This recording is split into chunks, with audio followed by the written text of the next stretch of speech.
నమస్తే, నేను మీ అలెగ్జాండర్. ఇగో ఈ స్క్రీన్ మీద కనపడుతుంది TGPSC group 1 mains 2024 answer booklet model. అంటే టీజీపీఎస్సీ ముందస్తుగా మరి ఈ కోర్టులో కేసులు అన్నీ ఉన్నాయి కదా. రీసెంట్గా నిన్న 2 కేసులు ఆల్రెడీ పడి ఉన్నాయి. మళ్ళీ అవి 15 కాస్త 17 అన్నీ 20 దగ్గరకు అయినాయి. ఈ కోర్టు కేసుల వల్ల ఒకవేళ మళ్ళీ ఆగుతుందేమో, మళ్ళీ మెయిన్స్ రాయాల్సి వస్తుందేమో, మళ్ళీ రీలిస్ట్ చేయాల్సి వస్తుందేమో, అవసరమైతే గ్రూప్ 1 ఎగ్జామినేషన్ మెయిన్స్ క్యాన్సిల్ చేసే మరి జీవో 29 ఎత్తేసే మరి ప్రమాదం వస్తుందేమో అని చెప్పేసి వాళ్ళు ముందు జాగ్రత్తగా నిన్న వెబ్ నోట్ పెట్టి మరి మోడల్ ఆన్సర్ షీట్స్ బుక్లెట్స్ ఎట్లా ఉంటాయి అనేది కూడా వాళ్ళు మరి పంపించారు. ఏదేమైనప్పటికీ ఒకవేళ ప్రిలిమ్స్లో నష్టపోయిన వాళ్ళ తరపున ఫైట్ చేయడము కూడా న్యాయమే. మరి మెయిన్స్ రాయబోయే వాళ్ళ తరపున కూడా వాళ్ళకి భరోసా ఇవ్వాల్సిన బాధ్యత కూడా, వాళ్ళకి కావాల్సిన శక్తి సామర్థ్యాలని మరి నూరు పోయడంలో కావచ్చు, మానసికంగా మనం సపోర్ట్ ఇవ్వాల్సిన బాధ్యత కూడా ఉంటుంది. ఎందుకు అని అంటే వాళ్ళు కూడా తెలంగాణ కోసం ఫైట్ చేసిన వాళ్ళు, తెలంగాణ నిరుద్యోగులే. మరి ఏదేమైనప్పటికీ నిరుద్యోగులకి జరుగుతున్న అన్యాయాలని అక్రమాల మీద మనం మాట్లాడే ప్రయత్నం చేస్తూ ఉన్నాం. మరి ఒకవేళ ఆల్ టికెట్స్ ఏ విధంగా ఉంటాయి, ఎట్లా ఉంటాయి అన్న దాని మీద ఆల్రెడీ మీరు చాలామంది చూసుంటారు. అయినప్పటికీ చెప్పే బాధ్యత మా మీద ఉంటుంది. కాబట్టి ఇగో ఈ విధంగా మోడల్ పేపర్ ఉంటే దాంట్లో సీరియల్ నెంబరు దానికి సంబంధించి ఉంటుంది, దాని కింద బార్ కోడ్ ఉంటుంది. అదేవిధంగా ఇక్కడ కంట్రోల్ బండిల్ నెంబర్ కూడా ఇచ్చారు. ఆన్సర్ బుక్లెట్ ఇది వచ్చేసి జనరల్ ఇంగ్లీష్ క్వాలిఫైయింగ్ టెస్ట్. ఇది ఓన్లీ 32-35 మార్కులు వస్తే మరి దాంట్లో ఎస్సీ ఎస్టీ బీసీ వాటికి సంబంధించి రిజర్వేషన్ కేటగిరీకి సంబంధించి ఒక స్లాబ్ ఉన్నది, మరి ఓపెన్ కేటగిరీకి సంబంధించిన వాళ్ళకి కూడా స్లాబ్ ఉన్నది. అయితే ఏదేమైనప్పటికీ ఇది మాత్రం జస్ట్ క్వాలిఫైయింగ్ టెస్టే. ఇది పేపర్ నెంబరు అండ్ సబ్జెక్ట్ ఉంటుంది, జనరల్ ఇంగ్లీష్ క్వాలిఫైయింగ్ టెస్ట్.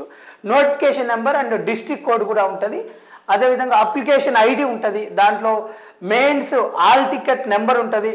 ఇక్కడ క్యాండిడేట్స్కి సంబంధించి జనరల్గా ఒక పేరు ఇచ్చారు, వాళ్ళ తాలూకు ఆల్ టికెట్ నెంబరు డీటెయిల్స్, వాళ్ళ date of birth and date and time ఎగ్జామినేషన్కి సంబంధించి ఉన్నది. ఇక్కడ డేటు ఫస్ట్ 21వ తారీఖు నాడు స్టార్ట్ అవుతుంది. 21వ తారీఖు అక్టోబర్ 2024 నాడు స్టార్ట్ అయ్యి ఎగ్జామ్ డేటు 2 గంటల నుండి 5 గంటల వరకు అని చెప్పేసి మరి ఆ 3 అవర్స్ పెట్టారు. అక్కడ సిగ్నేచర్ ఆఫ్ ది క్యాండిడేట్ కింద signature of the invigilator with date. ఎవరైతే ఇన్విజిలేషన్ ఇస్తారో మీకు అక్కడ ఎగ్జామ్ పెట్టడానికి వచ్చిన ఎవరైతే మరి ఇన్విజిలేటర్ ఉంటారో వాళ్ళకి సంబంధించిన డీటెయిల్స్, డేట్ వేసేది ఉంటుంది. సెంటర్ కోడ్ నేమ్ ఉంటుంది.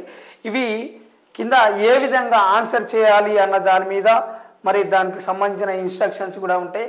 దాంట్లో క్వశ్చన్ నెంబరు, మార్క్స్, దాంట్లో ఏ విధంగా ఎట్లా అనే దాని మీద 15 క్వశ్చన్స్ ఉన్నాయి.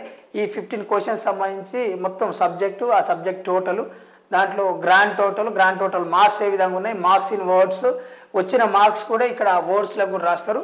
కేవలం లెటర్స్లోనే కాకుండా అక్కడ గ్రాండ్ టోటల్ మార్క్స్ ఎన్ని ఉన్నాయి, ఆ సీరియల్ నెంబరు, ఆన్సర్ బుక్లెట్ బండిల్లో ఉండే ఏ విధంగా ఉంటుంది, ఆ బండిల్కి సంబంధించిన ఆన్సర్ బుక్లెట్, ఆ సీరియల్ నెంబర్ కూడా వేసేది ఉంటుంది. అయితే దీనికి సంబంధించిన వాల్యూ సైను, సిఓ సైను, మిగతా కంట్రోల్ బండిల్ నెంబర్ కూడా మిగతా ఏవైతే ఉన్నాయో అన్ని డీటెయిల్స్ కూడా దీంట్లో క్లియర్ కట్గా వీళ్ళు పేర్కొని ఉన్నారు. మరి ఇన్స్ట్రక్షన్స్ కూడా చాలా ఇంపార్టెంట్. మెయిన్స్ రాస్తున్న అభ్యర్థులకి అన్ని మనకు తెలిసినలే అని చెప్పేసి గుడ్డిగా పోతే మాత్రం, ఏం తెలియకుండా పోతే మాత్రం, అజ్ఞానంతో పోతే మాత్రం కూడా ఇబ్బంది ఉంటుంది. ఎందుకనంటే ఆ ఇచ్చిన బుక్లెట్ మరి అది 48 పేజీలు, 40 పేజీలు, 52 పేజీలు అట్లా పేజెస్ ఉన్నది. ఆల్రెడీ వాళ్ళు బార్డర్స్ కొట్టిస్తారంట. ఆ బుక్లెట్ మీద ఎలాంటి రాతలు మీకు అంటే మతాల పరమైనవి కానీ కులాల పరమైనవి కానీ ఎలాంటి గుర్తులు కూడా రాయొద్దని చెప్తారు. కొంతమంది ముందే ఏం చేస్తారని అంటే అటు పోయినాక పసుపు కుంకుమ తీసుకుపోయి ఓం అని రాసి ఇట్లా ముద్ర పెట్టి రాస్తారు కొంతమంది. అది కూడా అట్లా రాస్తే కూడా వ్యాలిడ్ కావు. ఇంకా కొంతమంది ఏం చేస్తారంటే మూలకి స్టార్ గుర్తు పెట్టరు, ఒక స్టార్ గుర్తు పెట్టి వాళ్ళకు స్టార్టింగ్ పాయింట్ ఏది ఫోల్ స్టార్ లెక్క పెట్టి ఇట్లా గీతలు రాస్తూ ఉంటారు. ఇంకో కొంతమంది ఏం చేస్తారంటే కొన్ని ఆల్రెడీ ఆల్ఫాబెట్కి సంబంధించిన ఏబిసిడి అని కనపడకుండా పెన్సిల్తో రాసుకునేవి వగేరా అవన్నీ చేస్తూ ఉంటారు. అలాంటివన్నీ మాల్ ప్రాక్టీసెస్ కిందకి వస్తాయి. అయితే అవన్నీ ఇల్లీగలు. అవన్నీ కూడా మరి ఒకవేళ మీరు అట్లా కనుక కాపీ చేసిన దాని కిందికి లేదనంటే ఇన్స్ట్రక్షన్స్ ఫాలో కాలేదని చెప్పేసి టీజీపీఎస్సీ మీ క్వశ్చన్ పేపర్ని ఇన్వాలిడ్ చేస్తుంది, క్వశ్చన్ పేపర్ని వ్యాలిడ్ చేయకుండా ఉంటుంది అని చెప్పేసి కూడా విద్యార్థులు అభ్యర్థులు గుర్తుపెట్టుకోవాలి.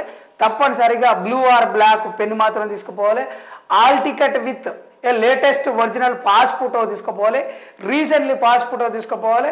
ఇప్పుడు చూస్తున్నాం ఆయన 40 సంవత్సరాలు ఉంటాడు, ఫోటో చూస్తే 10వ తరగతి ఫోటో పెడతాడు, ఇలా గడ్డాలు మిసాలు బిర్రగా పెంచుకొని ఉంటుంది, అందులో మాత్రం చిన్న పిల్లగాని లెక్క ఉంటాడు. అది ఆ విధంగా చేస్తే ఏమైతే అంటే మిస్గైడ్ చేసినట్టు అవుతుంది. రీసెంట్లీ ఆల్ టికెట్ తీసుకుపోవాలని చెప్పేసి వాళ్ళు చెప్తా ఉన్నారు.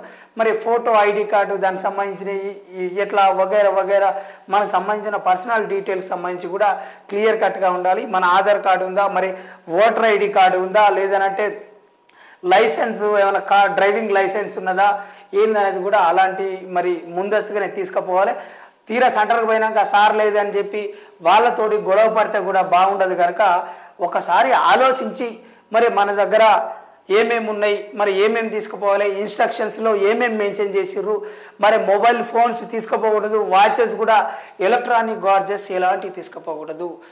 అవి వాచెస్ కానీ పర్సులైనా పౌచ్లైనా మరి ప్రత్యేకంగా ఇప్పుడు చాలామంది పాపడి బిల్లలలో కూడా కెమెరాలు పెట్టుకునే పోయేటారు. Earphones, watches, earrings, chappals ఇవన్నీ కూడా అలౌ చేయడం లేదు. అవి కూడా ఒకసారి జాగ్రత్తగా ఆలోచించి మరి తీసుకోవాలి. ఒకవేళ ఈ ఇన్స్ట్రక్షన్స్ ఫాలో కాకుండా మరి ఏమాత్రము మరి భద్రత లేకుండా బాధ్యత లేకుండా పోతే మీ క్వశ్చన్ పేపర్ని బుక్లెట్ని రిజెక్ట్ చేసే అవకాశం కూడా ఉంటుందని చెప్పేసి టీజీపీఏకి సంబంధించిన ఇగో మోడల్ ఆన్సర్ షీట్ మెయిన్స్ ఎగ్జామినేషన్కి సంబంధించినవి ఈ గ్రూప్ 1 మెయిన్స్ ఎగ్జామినేషన్స్ మరి అక్టోబర్ 21 నుండి 27 వరకు జరుగుతాయి. దీంట్లో క్లియర్ కట్గా ఈ మోడల్ ఉన్నదని చెప్పేసి వాళ్ళు ముందస్తుగానే మరి ఎట్లా రాయాలి దానికి సంబంధించిన ఇన్స్ట్రక్షన్స్ మనం చెప్పే ప్రయత్నం చేసినాం ఎన్ఎన్ మీడియా ద్వారా. Thank you.